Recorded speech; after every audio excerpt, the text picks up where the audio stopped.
রাজ্য সরকারের পালাবদলের পরেই রাজ্যের তৃণমূলের 20টি সাংসদ এনসিপিতে যোগদান দিয়েছেন।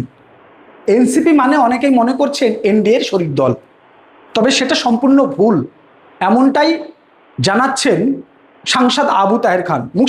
মুর্শিদাবাদ লোকসভার সাংসদ আবু তাহের খান তিনি প্রথমে রাজ্যের পালাবদল অর্থাৎ তৃণমূল পরাজিত হওয়ার পরে বিজেপি সরকার আসার পরেই কিন্তু তিনি এনসিপিতে গিয়েছিলেন, আর তাতেই কিন্তু গোটা মুর্শিদাবাদে আবু তাহের খানকে নিয়ে বিতর্কিত মন্তব্য শুরু হয়েছিল সামাজিক মাধ্যমে তাকে নিয়ে কুৎসিত মন্তব্য।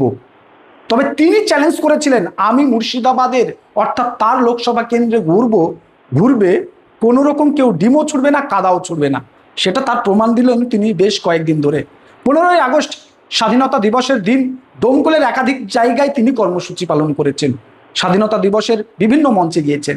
গতকাল দমকলের কুঠির মোড়ে দেখা দিয়েছে তাকে, পাশাপাশি দেখা দিয়েছে ব্রিজ পরিদর্শনের বেশ কয়েকটি এলাকায়।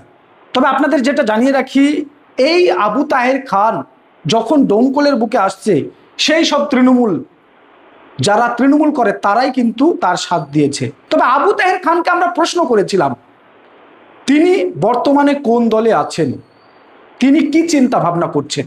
তিনি স্পষ্ট না জানালেও তিনার কথায়, তিনার ইঙ্গিতে বোঝা যাচ্ছেন তিনি কোনো রকম ভাবেই এনডিএ বা বিজেপিতে নেই, তিনি এনসিপিতেও নেই। আপাতত তিনি বোঝাতে চাইছেন রাজ্যের যে তৃণমূল সরকার ছিল তার যে সেনাপতি বলে যাকে চিনতেন মানুষ, অভিষেক বন্দ্যোপাধ্যায়, এই অভিষেক বন্দ্যোপাধ্যায়ের জন্যই তৃণমূলের আজ এ হাল, আর এই কারণেই তিনারা তৃণমূল ছেড়েছেন।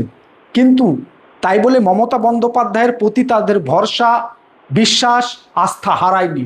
মমতা বন্দ্যোপাধ্যায়ের কাছে তারা ছিলেন, আছেন, থাকবে। পাশাপাশি তারা এটাও জানাচ্ছেন, অর্থাৎ তিনি এটাও জানাচ্ছেন, শুধু তাই নয়, দরকার হলে প্রধানমন্ত্রী, মুখ্যমন্ত্রী তাদের সাথেও তিনি বসবেন, কথা বলবেন, মাইনরিটি মানুষের জন্য যোগাযোগ করবেন, এমনটাই তিনি জানাচ্ছেন। তিনি কি জানাচ্ছেন, কি বিস্ফোরক মন্তব্য করলেন তৃণমূলকে নিয়ে, কি বিস্ফোরক বললেন বিজেপিকে নিয়ে, তিনি কি বলতে চাইছেন, আসলে তিনি কোন জায়গায় অবস্থান করছেন, বর্তমানে কি জানালেন, শুনুন তার বক্তব্য বিস্তারিত। দেখুন, আমরা তো চাই প্রত্যেকটা পরিবার পাক, সত্যিকারে যারা চাকরি বাকরি করে তাদের ক্ষেত্রে বাদ যাক, আমাদের সেখানে কোনো আপত্তি নাই। যারা চাকরি করে না এবং যারা অভাবী মানুষ, দুস্থ পরিবার, গরিব মানুষ, সুদীর্ঘ দিন থেকে এই লক্ষ্মীর ভাণ্ডার পেত মমতা বন্দ্যোপাধ্যায়ের নেতৃত্বে সরকারের কাছ থেকে, সমস্ত মানুষ এই সুযোগ সুবিধা পাক। শুধুমাত্র চাকরিজীবী যারা অর্থনৈতিকভাবে যারা বিত্তশালী বড়লোক মানুষ তাদের বাদ দিয়ে বাকি লোক পাক, আমরা চাই।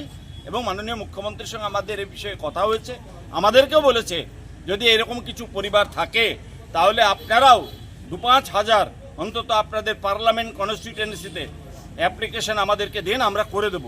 আমরা আমাদের নেতৃত্বের সঙ্গে ওইটা নিয়ে কথা বলছিলাম যে প্রত্যেকটা পার্লামেন্ট অনুযায়ী 5,000-6,000 মানুষের নাম আমরা ঢোকাবার জন্য অ্যাপ্লিকেশন জোগাড় করছি। যারা পাইনি প্রত্যেকটা ব্লকে আমরা কোঅর্ডিনেটর তৈরি করেছি, তাদের কাছে অ্যাপ্লিকেশন হবে, আমরা সেগুলো মুখ্যমন্ত্রীর কাছে ফরওয়ার্ড করব, সমস্ত মানুষ যাতে পায় তার ব্যবস্থা আমরা করব। ভারতবর্ষের স্বরাষ্ট্রমন্ত্রী তার সঙ্গেও আমরা বৈঠক করেছি এবং আমরা দাবি করেছি যে বাংলার 27 লক্ষ মানুষের নাম বাদ, এই নাম যাদের বাদ হয়েছে অবিলম্বে ইনকোয়ারি সাপেক্ষে এদের নাম তুলে দেওয়া হোক। আমরা মনে করি এরা সবাই বাংলার ভোটার। মুর্শিদাবাদে যে মানুষের নাম বাদ গেছে তারা 99% মুর্শিদাবাদেরই অধিবাসী, শুধু নামের বানান ভুল, কার পদবি ভুল, এই নিয়েই বাদ গেছে। এটা অত্যন্ত দুর্ভাগ্যজনক এবং হতাশার। এবং মাননীয় মুখ্যমন্ত্রী আমাদের কথা দিয়েছেন, স্বরাষ্ট্রমন্ত্রী কথা দিয়েছেন যে এটা সম্পূর্ণ সুপ্রিম কোর্টের ব্যাপার এবং ট্রাইব্যুনালের ব্যাপার। আপনারা সুপ্রিম কোর্টের দ্বারস্থ হয়ে, হাইকোর্টের দ্বারস্থ হয়ে ট্রাইব্যুনাল থেকে একটা অর্ডার করুন। ইতিমধ্যে 7 লক্ষ মানুষ ট্রাইব্যুনালে অ্যাপ্লিকেশন করেছে, বাকি 20 লক্ষ মানুষ এখনো অ্যাপ্লিকেশনই করেনি এবং তার ডেটও নেই। অধীর রঞ্জন চৌধুরী, এই 20 লক্ষ মানুষের নাম ট্রাইব্যুনালে অ্যাড করার জন্য আমরা শীঘ্রই সুপ্রিম কোর্টে যাব এবং মাননীয় সুপ্রিম কোর্টের প্রধান বিচারপতির এজলাসে আমরা মুর্শিদাবাদের 3 জন সাংসদ, আমি, ইউসুফ পাঠান এবং খলিলুর রহমান, 3 জনই আগামী সপ্তাহে আমরা দিল্লির সুপ্রিম কোর্টে যাচ্ছি এবং এই নামগুলো যাতে অন্ততপক্ষে অ্যাপ্লিকেশনের সময় পায় এই 20 লক্ষ মানুষ, তার ব্যবস্থা করার জন্য ডেটটা যাতে বাড়ে তার জন্য প্রয়োজনীয় ব্যবস্থা আমরা নেব। এবং যে সমস্ত মানুষগুলো 5 লক্ষ 7 লক্ষ ট্রাইব্যুনালে আছে, এরা সমস্ত সুযোগ এবং সুবিধা গভর্নমেন্টের পাবে, সে ব্যাপারে সিদ্ধান্ত হয়েছে এবং সে ব্যাপারে কথাও দিয়েছে। বাকি 20 লক্ষ মানুষ যারা বাদ আছে তারাও যেন সরকারি সুযোগ এবং সুবিধা পেতে পারে সর্বক্ষেত্রে, তার জন্য আমাদের ব্যবস্থা চলছে। দেখো, পার্টির আমাদের যে আমরা রাজনৈতিক দল করতাম সেই দলের কিছু বাধা নিষেধ ছিল, সেই জন্য সব জায়গায় আমরা দেখা করতে পারতাম না। এখন বর্তমানে সেই বাধা নিষেধ নেই। আমরা উন্নয়নের তাগিদে কোনো দিন প্রধানমন্ত্রীর দরকার হলে প্রধানমন্ত্রীর কাছে যাব, স্বরাষ্ট্রমন্ত্রীর কাছে দরকার হলে স্বরাষ্ট্রমন্ত্রীর কাছে যাব, এবং বাংলার মুখ্যমন্ত্রীর কাছে দরকার হলে সেখানেও যাব।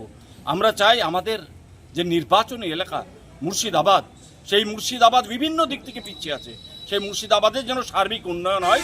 সেই জন্য যেখানে যেখানে যাওয়া দরকার, যে যে ডিপার্টমেন্টে যাওয়া দরকার আমরা যাব, এবং উন্নয়নের জন্য আমরা এলাকার উন্নয়নের জন্য আমরা সমস্ত ব্যবস্থাপনা গ্রহণ করব। মুর্শিদাবাদের ডোমকল থেকে রাকিবুল ইসলাম, কলকাতা টিভি।